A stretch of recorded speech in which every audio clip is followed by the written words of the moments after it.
Some people can learn to be a witch, but the natural-born witches are the ones that have the innate ability in their DNA to manifest and make things happen. Hey guys, welcome back to my channel, podcast style. So this is different, but I'm just trying to do more podcast things. I've had a lot of people request that. So today I have two guests with me. I have Jerry Sword. He is the writer and director for the documentary that just came out, Season of the Witch. And then I have Tarell Lee, and he is a cinematographer for the documentary. And cinematographer for what else? For my channel. For Tiffany. We're just going to skip over that. Sorry. So he's a big component of what you guys see. So, and, yeah. An editor extraordinaire, I might add. Yeah. Yeah, we've got a lot of hours in. So I want to talk to you guys about what started the documentary, like what, just got you all wanting to do this, like a history of the witchcraft, the extent that you guys know about, and go from there. Well, I think the whole thing started around 2019, sitting by the pool talking to Tarell on vacation. Yeah, I'll say that had to be at least, 2 a.m.? Oh, yeah. 3 a.m. maybe. Yeah, we've had a lot of late night conversations about, we wanted to do a project. We weren't sure what that was going to be. Yep. And so in early 2021, I started seeing this common thread on social media of all these people that, while they weren't coming out and saying that they practice witchcraft, you would get you would kind of get a hint, or you would you might see something in the background of a picture that seemed a little off. Sounded like something that you felt like you need to dive deeper into. And the more I started examining some of these people, a lot of these people that I knew, it's not me. Is that yours? Yeah, it's an alarm. Come on, Tiffany Tells All. I got alarms going off. It's okay. But anyway, so I started seeing this common thread and like paying attention to how many people were actually steering themselves down this path of this belief system. And so once I saw that, I knew that was our story. Yeah. And, just because it was such a large number of people that I knew, people that I've never had conversations about this with. You would have never known before. I just started paying attention to who they really are. I honestly don't think you could have picked a better topic, for this. I think that was a really good topic. And back in the day when I would hear about witches, I would, like you guys, I would be like, oh my God, they're devil worshippers. Or I would be like, they'll put a spell on you. You know what I mean? It's like the ones you expect when it first emerged, not realizing there's so many different types. You get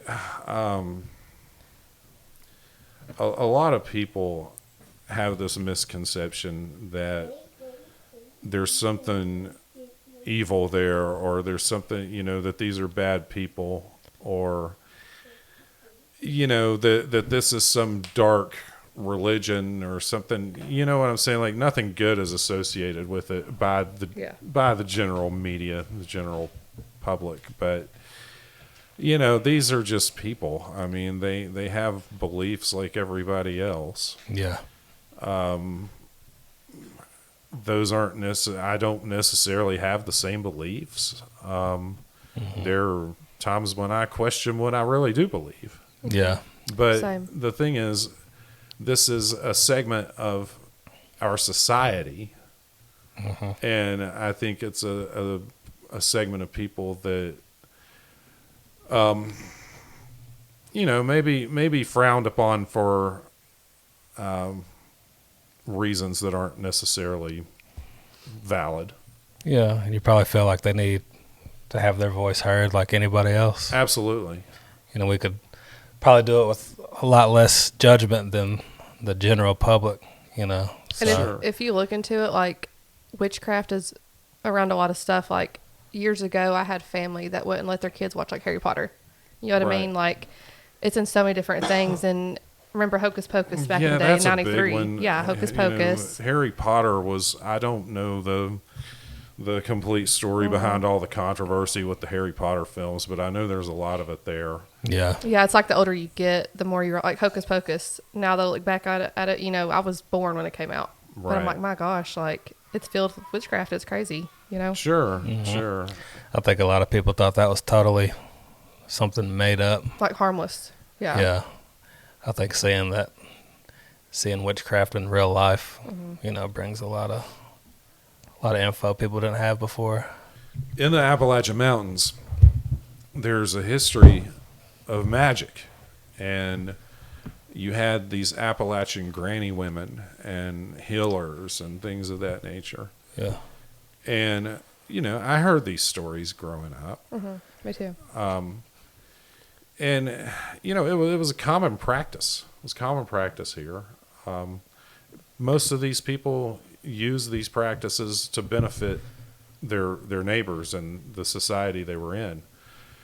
You know, the term witch doctor, you know, like a component of that word is doctor.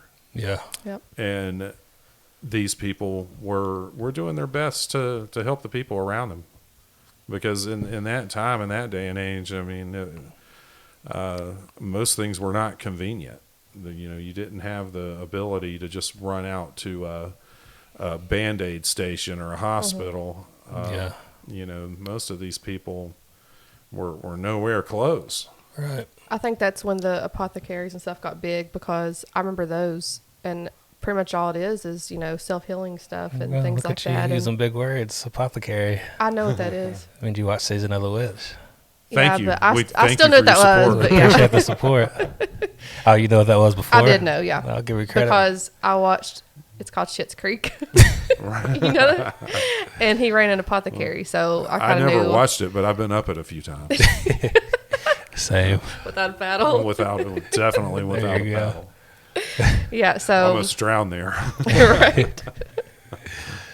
Starts as a puddle and then it gets to a creek. A bit up shit lake, shit ocean. So it's streaming on Amazon Prime, Roku. It's not on Roku Well, yet yeah. as of November 3rd. It's not on Roku yet, but it's coming. We're headed in that direction. Yeah. From what I understand, currently we're on Amazon Prime, we're on Vimeo on demand, we're on Horror Max, which, you know, I'm glad to have the platform, but it's not a horror film. Yep. So Did you guys have like somebody reach out to you to stream it, or did you like get in contact with people? What was that process like? you know, I sent out an email to a distributor in New York, and I fully did not expect to even get a response back. Not to even hear back. I mean, yeah, no, I totally didn't expect to hear anything. So in your mind, you were kind of just like, oh, I it's had just- forgotten about it. I mean, in a matter of days, I had just forgotten about Yeah. Exactly. that I'd even reached out to somebody, and within a few days, this person was calling me. Wow. And I bet you were like truly shocked. so when we signed with Stream Go Media, we actually signed with the CEO of the company Yeah. Directly talked to him for a good amount of time, and he was very complimentary of the film and stuff. He couldn't believe two guys from Bristol did something like that. So Yeah, that's what he told me. He's like, you know, everybody in the world sits on their couch and they watch TV and they think, well, I could do that. Mm-hmm. But you guys Yeah. actually did it. he actually Yeah, did it. that's the hard part, actually going through with And he it. said the sound, the lighting, the story. You know, he bragged on every aspect of it. So He's probably like, where the hell is Bristol? Yeah, probably. But we were fortunate to have interest very early on. Yeah. It was actually earlier than we were expecting. We figured, there's going to be some hula hoops to jump through, but it was, before we could process it, we already had a deal signed. So what we didn't expect was we got signed as we were preparing for a 10-day run with Legacy Theater. Which was supposed to be the initial release, the initial first time everybody got to see it. Right. So we were supposed to premiere at Legacy, but in the meantime, the documentary became available on Amazon Prime. Yep. So now we faced a dilemma. Do we want to advertise that it's streaming down? Or do we want to continue to advertise, hey, come see the release in the movie theaters? Mm-hmm. Put us in an awkward situation. It was kind of awkward, but ultimately we went with backing our distributor, and I think that was the right thing to do. And we still had a good turnout in Bristol at the premiere. Yeah, for post-COVID, that was a huge turnout. Yeah. We had almost 100 people in that theater on opening night, and I haven't seen 100 people in the theater in a long time. That's the most packed I've seen a theater in a long time. I remember when we were on the phone before the pandemic started, you said your ultimate goal is to have a theater release standing beside Tarell. Absolutely. And I'm like, gosh, that was like crazy. Like it really happened. Yeah. Did somebody get a picture of that? Is there a picture floating around of me and Tarell? I got a story, but I'm not in it because I took it. There's got to be one out there, though. Yeah, for sure. I'd love to see that because, you're right. You mean like in the actual theater? Because I did a whole video and pictures. Yeah. I'd love to have a picture of us when we introed the film. Yeah. But, it felt really good to stand there with you that night. Like, and, I mean, it was years of thinking about it and then the execution and then just to finally be there. I can remember the first day in Books A Million talking to Pat, about the film and I'll never snap forget your fingers, that man. It's like, bam, all this happened. Literally flies, I think this is a example of consistency, like every Tuesday and Thursday. Yeah, on the subject of Pat, the first time that we met her, I don't know if you remember, but she stood across the table from me as we were making introductions, and she looked at me, and the first thing she said to me was, "I can see into your soul." You're like, oh shit, what am I doing here? That's a classic Pat line right there. And I'm like, was this some Books A Million or first interview? This was the first time that you and I met her. Well, see, I know I got there probably 10 minutes after you. No, you were there. You were there. When that happened. I don't know. I might not have caught that. I don't know if you caught it. That energy. But she looked at me, and that's what she said. She said, "I can see into your soul." And I'm thinking, man, you're probably thinking this is the one right here. That's probably not a place you want to be looking. You'll see darkness. it's a deep black void. Yeah. But was there anything there when you looked? Can you let me know? No. And but after talking to her for about 30 seconds, I knew that we wanted her in the film for sure. And then we have Rhonda Caudell, who owns the Niggerson Sneed house over in Glade Springs, Virginia. Yeah, that's where we shot 3 of the 4 interviews at. Right, we shot a good deal of stuff there, and that's an interesting place. I think she actually even rents it out as an Airbnb now. Oh yeah, that's cool. But it's haunted. It's a haunted house. Yeah, I like to go.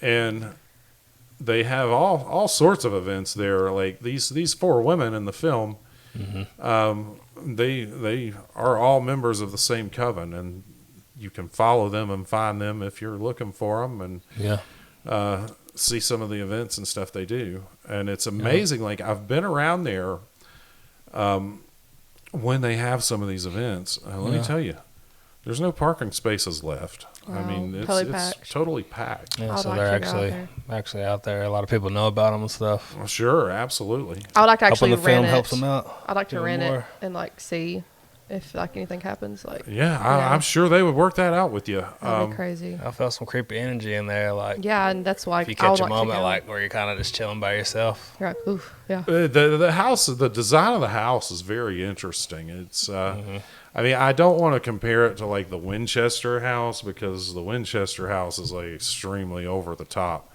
But there are things like so there are parts of that house that kind of remind me of Yeah. something like that where the architecture just doesn't make any sense. Right. Yeah. Kind of Yeah. like us, just Like from a different stairs time going period. to the ceiling, you know, Yeah. stuff like that. I think it's probably the age. But it's a real interesting place, and we were fortunate enough for Rhonda to offer that to us and provide Yeah. us with a complete backdrop for Yeah, definitely. Shout out to the Rhonda for that. footage that we got there. And then you have Misty and Ashley Connor from the Salem, Virginia area. So we technically have a couple of Salem witches in the film. Yeah. It took me a little while to see the difference between the Salems. You know, yeah. you hear two witches are from Salem, you're automatically thinking it's the Salem. You know what I mean? Exactly. Right. But No, we have I'm more educated now. We have our girls from up there in the New River Valley, and they did an exceptional job with us as well. They bring their own element of intrigue and almost a comedic element to. Yep. Yeah, what all the we witches do. have all different personalities Yeah, and all their own twists. They in the complement each documentary. other in different Yeah. ways. Yeah, and it's interesting to see that dynamic between It is. the four of them, because I don't even know if they realize it. But like they share this dynamic. Even like these interview segments we shot. Yeah. I mean, they weren't together. Right. You know, these ladies were isolated from. Yeah, they each actually other. they set us up to be able to put them together to tell a story. Okay. You know, they Right. wasn't totally, off the wall, and everything flew together good. So What was the most like satisfying part of having all this done? Like, what can you look back on and just be like, wow, like that's been the best part? Was it, like, meeting them, I or- would say, there's a couple of ways to answer that, but getting to know these ladies has been it's been a wonderful experience. I mean, I feel like they're family. But I would say if I were going to highlight one thing throughout the whole process, I would have to say the time and the friendship and the relationship that Tarell and I have developed has been probably my favorite part of the whole thing. Yeah. yeah, You know, Tarell and I went into this as like we're family, and we went into this as family. But I feel like our friendship has gone to an entirely new Yeah. level it has. as a result of this, and it's Yeah, been every Tuesday and Thursday, Yeah. 10 a.m. to 12:45 p.m. yeah. Got a lot of Tuesdays and Thursdays to build our relationship up. So Yeah, and it's so, I mean, not every conversation we have is about Season of the Witch. I mean, we've gotten to know each other, I think, to a point where in a lot of situations, we'll be in an editing session and I'll be like, okay, this is what we need to do here. And Tarell will be like, yeah, no, that's exactly, we think the same things. yeah, Yeah. we don't have many disagreements or back and forths on the way something should go. Like No. I think we're pretty much, our vision is similar. And on the end Jerry is my result. uncle with actual blood, Yeah. But him and Tarell met probably like, 14 years ago, I would say. It's crazy And to you say. probably- but- Under yeah. dire circumstances, I as know. I recall. But And you probably never would have pictured. I mean, you were even doing stuff then. You were doing. yeah, I had just Music and finished films and- I had just finished up. Well, no, I take that back. I was getting ready to start on This Place is Haunted. Yep, that's what I thought. Yeah. Mm-hmm. So you've been doing it for a while. You probably never pictured you guys actually coming together. And Confession. Me and Tiffany played with one of your video lights one night at the house. Oh, we did years ago. We were like, "This is a cool light." We're like, "Dang!" I'm We're happy I posing could in front help. of Guys. I'm Yeah, happy I could you help. could see like our silhouettes. Like, it was crazy. So yeah, I give credit to Jerry for my first video light experience. Yeah, I mean it's been Oh my gosh, totally it's forgot been about great that. because I've watched Tarell's entire journey. Right? Yeah. You have. You know, and it was Yeah, it man, was, I wasn't even thinking about cameras whenever we first met. It was the crazy It part. didn't come into what, like 2018, It's about 4 years ago, yeah. yeah, and when we started our like family YouTube channel. Yeah. Yeah, and the interesting part is, for me, is that once Tarell actually picked up a camera, it didn't take me long to figure out that eventually this was going to happen. Yeah. Right. Because, you know, people can learn to do things. Mm-hmm. You know, people can learn cameras, people can learn music, people can learn whatever they put their mind to. But Tarell has this natural ability that carries what he has learned to the next dimension. Right. And not everybody has that. Right. Yeah. I kind of think the way I look at it is you can only learn so much, and then the other half is more of, you know, the way you see art through your vision and your taste. You know, that's something that only you can have. You know what I mean? I think you have to truly be passionate about what you do too. Yeah. Because I couldn't just go pick up a camera and learn it, like, because that's not what I would do, you know. I think There's a big other part stuff. of it is taste. A lot of people, you could do too much. Sometimes less is more. It could come down to something simple like, you know, this music selection.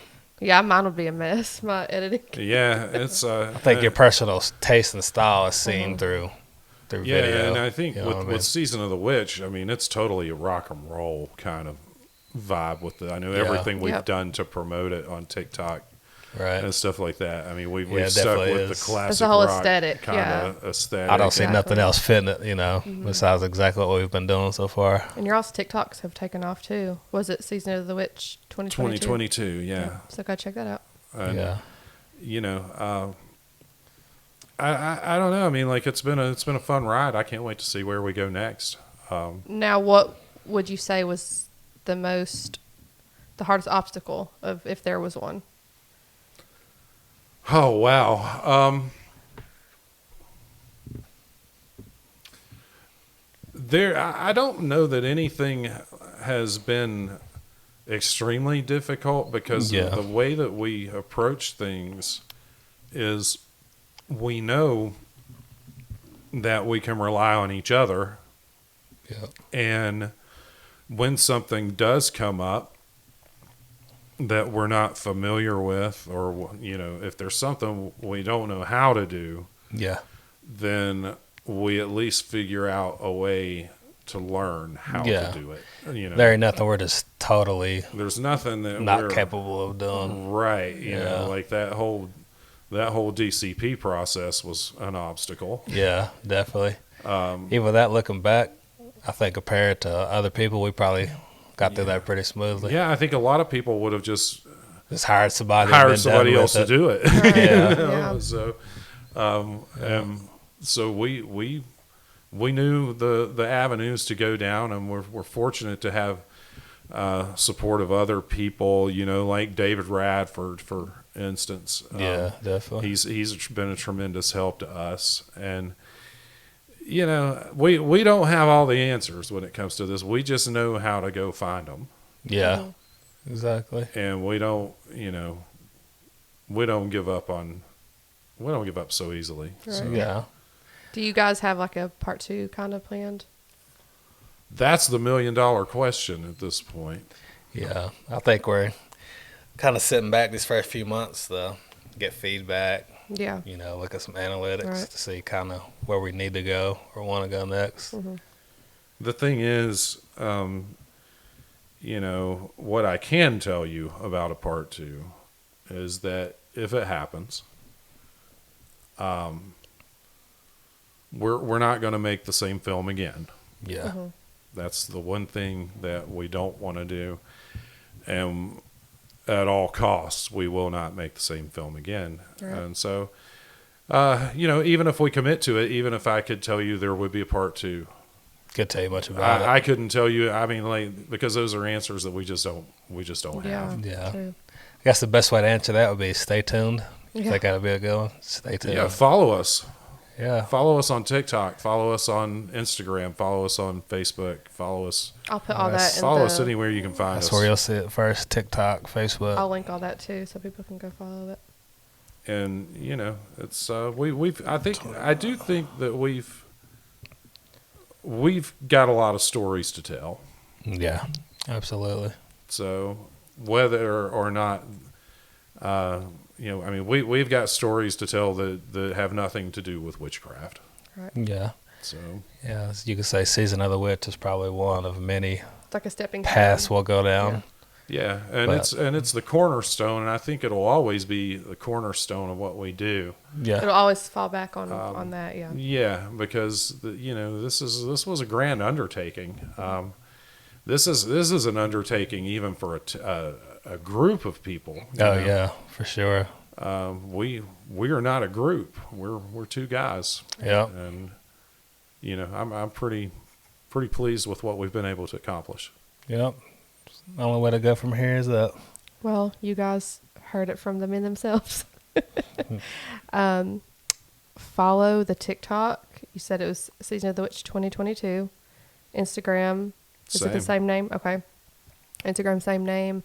Facebook is American Ghost Towns. Okay. American because Ghost they won't Towns. let me change it, and I won't give up the followers that we have. So. The name is actually Season of the Witch documentary, though, right? Right. That's But you mean like the URL? Yeah, the URL Gotcha. is American Ghost Towns. Gotcha. And then it's $2.99 on Amazon Prime to rent, right? Yes. Okay. As of now. As of yeah. now. In case it changes, we As don't of- like And liars. For you people, like November I've seen a few people who follow us are saying like, oh, you have to pay for it. Guys, come on. Yeah, if you can't pay Come on. $1.99 or $2.99, I'm not That's asking pocket you change. to. I'm not asking you to watch the film, Mm-hmm. but I mean, come on. you probably have other problems if you're looking at that as an obstacle to watch the video. Like, That's a little cheaper than like a McChicken, so. Right. You know. Well, yeah, and like I totally understand. Like if you don't want to give the $2-3 to watch the film, I totally understand. But that's kind of out of my hands, and yeah. It's worth it. It's worth that $2.99. people create content to make money. Yeah. Yep. So I mean, you got it for what, 48 hours? So you can watch it like Nothing. 100 times and right. make your money's worth. Yeah. The Connor sisters alone are worth the $1.99. Yeah, So for sure. I just Or if you want to buy it for what, $9.99, feel free to do that and too. watch it whenever, wherever. Yeah. yeah. Watch it once a day. Yeah. And the thing is, if our distributor is happy, then that's probably going to be a good indication as to whether there's going to be a part 2. Exactly. Yeah, exactly. It takes a certain amount of time to get some analytics and feedback, so just stay tuned. So you guys stay tuned, and I said stay tuned. You all stay tuned, and stream it on all platforms, and stay tuned for our next podcast. We And got for you- conspiracy stuff and And the some lighting creepy and stuff was going to improve. So the first Yeah. one kind of It's our- did this real quick, yeah. but had to get going. Yeah, so we're going to do conspiracy things and, like everything like that. So, yeah. I look forward to coming back and Yeah, me too. talking about the Creepy Mothman stuff, or whatever yeah. we decide to talk Yeah. about. I Yeah. think I got a podcast itch now. Man. Some creepy stuff, so I'm excited. Yeah. But thank y'all for coming. Thank you. Make sure you like, comment, and subscribe Yep. to Tiffany Tells All. Yeah. Since you don't want to Absolutely. say it for yourself. I was getting to it. We totally want you to like, subscribe, support, give a shout out, That's make right. some comments, Yeah. and watch Tiffany Engage. Tells All. Yeah. And donate That's to right. my PayPal. I was kidding. I'll put my banking info, my Snapchat, all my stuff below. Route number in the description. With whom do you practice? A common misconception is that witches burned at Salem. That's not true. They were actually hung. People believe that these witches were burned. They were actually hung and pressed. Some of them were pressed, meaning stones were put on top of them until they couldn't, their life was ended. We ended up with 14 women and 5 men who were hung for the crime of witchcraft.